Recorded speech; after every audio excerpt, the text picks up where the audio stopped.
주님과 동행하시는 복된 하루 되시기 바라겠습니다. 오늘 말씀은 로마서 10장 14절 말씀입니다. 그런즉 그들이 믿지 아니하는 일을 어찌 부르리요? 듣지도 못한 일을 어찌 믿으리요? 전파하는 자가 없이 어찌 들으리요?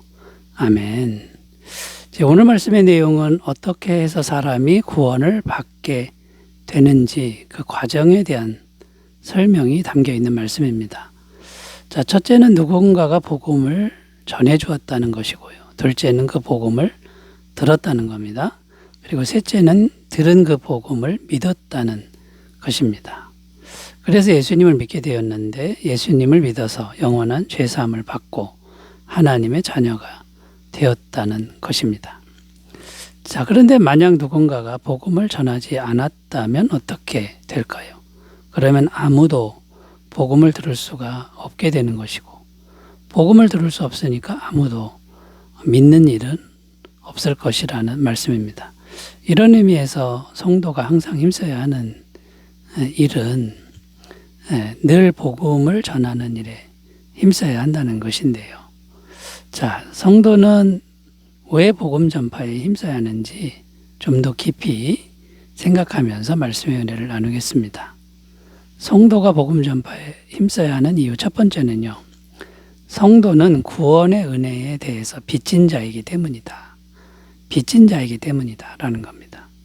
로마서 1장 14절 15절 읽습니다. 헬라인이나 야만인이나 지혜 있는 자나 어리석은 자에게 다 내가 빚진 자라. 그러므로 나는 할 수 있는 대로 로마에 있는 너희에게도 복음 전하기를 원하노라. 어떤 내용이냐면 바울의 말씀인데 자기는 복음에 빚진 자라는 내용의 말씀입니다. 자, 복음에 빚졌다라는 의미는 뭐냐면 복음을 전해야만 하는 사람이다 이런 의미인데요. 왜 그렇게 생각하는 거냐면 하나님이 바울에게 복음의 비밀을 깨닫게 하셨다라는 겁니다. 그 복음의 비밀을 깨닫게 하신 이유가 뭐냐면 세상 모든 사람들에게 복음의 비밀을 전하라고 깨닫게 하신 것이라는 말씀입니다. 그래서 바울은 헬라인이나 야만인이나 지혜 있는 자나 어리석은 자들에게 직접적으로 빚진 것은 아니지만 복음의 비밀을 전해야만 하는 그 빚이 생겼다라고 말씀한다라는 것이죠. 그래서 바울은 이 빚진 자 의식 때문에 일생을 어떻게 살았냐면 복음을 전하기 위해 순교를 무릅쓰고 온 세상을 다니고 로마까지 갔다는 겁니다. 자, 그렇다면 오늘날 성도인 우리들은 어떠합니까? 우리도 바울과 같은 처지라는 것이죠. 우리는 어떤 존재입니까? 하나님이 복음의 비밀을 깨닫게 하신 존재, 알게 하신 존재라는 겁니다. 바울과 같습니다. 그렇다면 우리는 어떻게 해야 될까요? 우리도 바울처럼 빚진 자 의식이 있어야 된다는 거죠.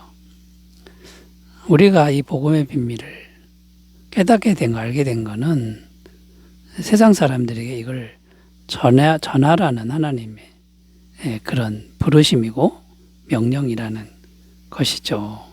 자, 그런데 가끔은 이런 빚진 자 의식이 없을 때가 있습니다. 우리가 잊어버릴 때가 있다는 거죠. 왜 그러는 걸까요?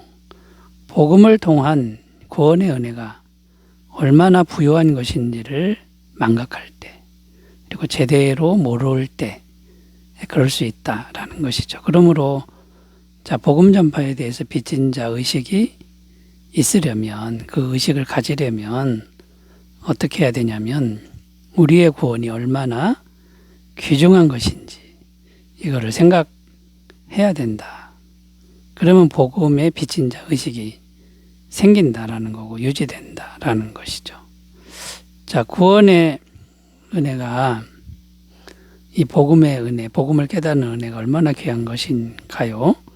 이 복음이라고 하는 건요, 하나님의 전부를 다 바친 것만큼 귀한 것이다라는 것이죠.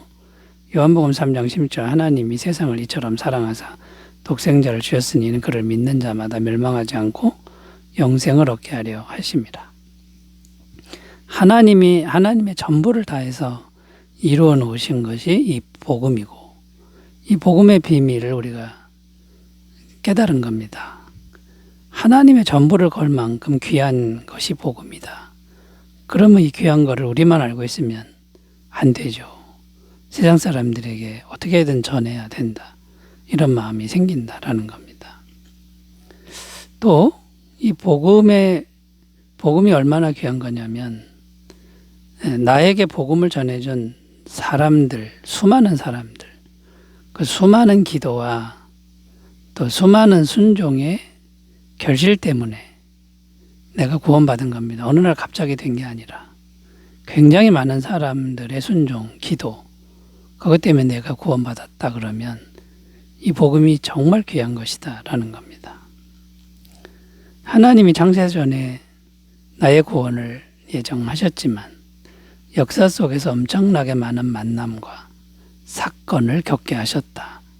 그 후에 하나님이 우리의 마음 문을 열으셔서 예수님을 영접하게 하셨다라는 겁니다. 자, 그러면 여러분, 내가 구원받은 거, 내가 복음의 비밀을 안 것은 하나님의 엄청난 사랑의 손길이 있었다. 자, 그럼 우리가 복음을 전하는 거는 그 한 부분을 우리가 감당하는 영광이 된다라는 겁니다. 또 이 복음이 얼마나 귀한 거냐면요. 구원의 복음은 하나님의 나라를 통째로 우리에게 주시는 일이기에 정말 귀하다라는 겁니다. 우리가 복음의 비밀을 알면 그냥 죄 사함만 되는 게 아니라 하나님의 나라를 통째로 받을 수 있는 자녀 권세, 그 권리가 주어진다라는 거죠. 자, 여러분, 이 복음의 비밀을 정말 귀하게 여기는 믿음으로 잘 준비하시기 바라겠습니다. 자, 두 번째로 가보겠습니다. 성도가 복음 전파에 힘써야 되는 이유 두 번째는요. 복음 전파는 주님의 지상대 명령이기 때문이다 라는 겁니다. 마태복음 28장 19절 20절 읽습니다. 그러므로 너희는 가서 모든 민족을 제자로 삼아 아버지와 아들과 성령의 이름으로 세례를 베풀고 내가 너희에게 분부한 모든 것을 가르쳐 지키게 하라. 볼지어다 내가 세상 끝날까지 너희와 항상 함께 있으리라 하시니라. 자, 이 말씀은 예수님이 승천하시기 전에 제자들에게 당부하신 말씀인데, 이 말씀의 분위기가 신신당부하는 그런 분위기고, 정말 이거는 꼭 해야 된다라고 하는 명령문 같은 겁니다. 그래서 제자들은 그 말씀에 순종해서 땅끝까지 이르러 복음을 전하는 사람들이 되었다라는 거죠. 그리고 결국에는 다 순교를 당하게 되었다는 겁니다. 자, 그렇다면 오늘날 구원받은 성도인 우리들은 어떻게 해야 됩니까? 예수님의 그 신신당부 명령에 우리도 순종해야 된다는 거죠. 그런데 여기서 생각해 볼 것이 있는데 무엇이냐면, 왜 주님은 이 복음 전파를 신신당부하고 또 그렇게 마지막 유언처럼 명령을 하신 것이냐. 자, 이걸 생각해 보면요. 이 복음이라고 하는 건 주님이 전부를 걸고 이루신 구원의 일이라는 겁니다. 하나님이 사람이 되셔서 온 생명을 다 바쳐서, 온 인생을 다 바쳐서 이루어 놓은 것이 십자가 복음입니다. 그러니까 이것이 그렇게 귀한 것이고, 또 복음을 믿는 길 외에는 세상에 수많은 영혼들이 구원받을 길이 없는 겁니다. 한 길밖에 없는 겁니다. 사도행전 4장 12절 다른 이로서는 구원을 받을 수 없나니 저나 사람 중에 구원을 받을 만한 다른 이름을 우리에게 주신 일이 없음이라 하였더라.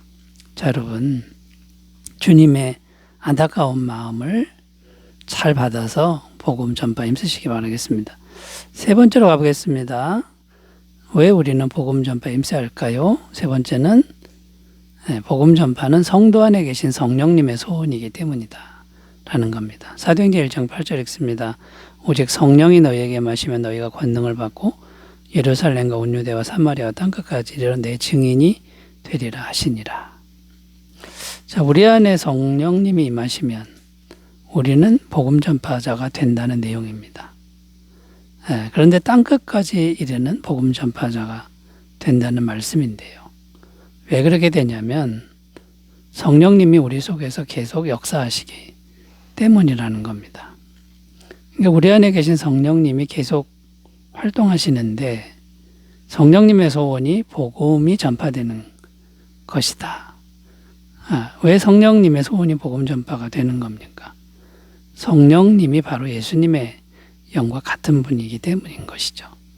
요한복음 14장 16절 내가 아버지께 구하겠으니 그가 또 다른 보혜사를 너희에게 주사 영원토록 너희와 함께 있게 하리니. 여기 또 다른 보혜사는 예수님과 같은 그런 분이다. 그러니까 성령님은 예수님의 영이다. 이런 의미가 되는 거고요.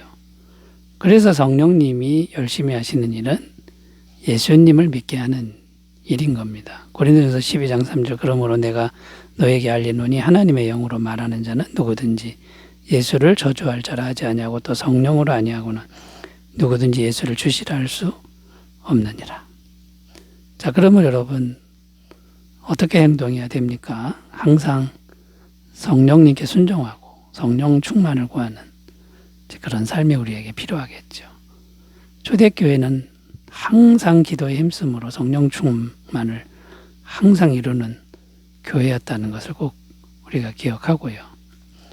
성령님과 손을 잡고 복음 전파에 힘쓰시길 바라겠습니다. 기도합니다.